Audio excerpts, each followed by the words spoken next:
అసలు ఒక విధంగా జగన్మోహన్ రెడ్డికి మేము ఎప్పటి నుంచో చెప్తున్నాం, మతి భ్రమించి మాట్లాడుతున్నాడు.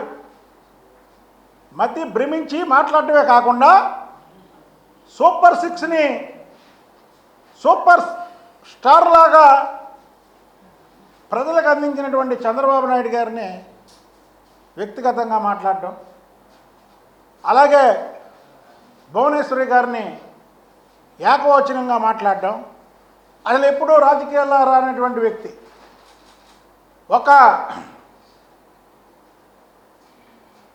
సిబిఎన్ సార్తో ఏ దేవాలయాలకో లేదా ఒక పండగ కార్యక్రమాల్లోనో సిబిఎన్ సార్ పక్కన కనిపించే భువనేశ్వరి గారిని కూడా ఏకవచనంతో మాట్లాడి ఆవిని కించపరిచే విధంగా మాట్లాడుతున్నాడు ఈ జగన్మోహన్ రెడ్డి. ఆమె భారతిరెడ్డి గారిలాగా నీతో పాటు నీ ప్రభుత్వంలో భాగస్వామ్యం కాదు,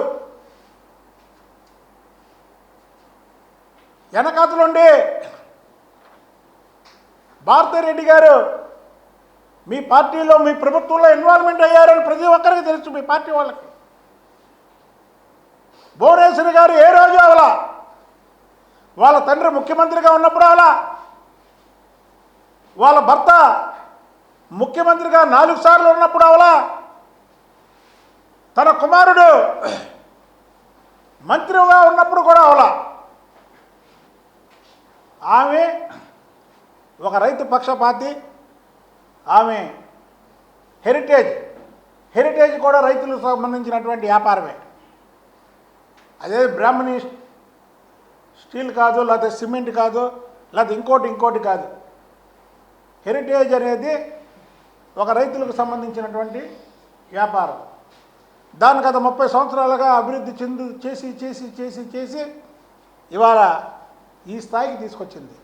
అలాంటిది ఆమెను కూడా ఈ రాజకీయాల్లోకి లాగుతున్నాడు ఈ జగన్మోహన్ రెడ్డి.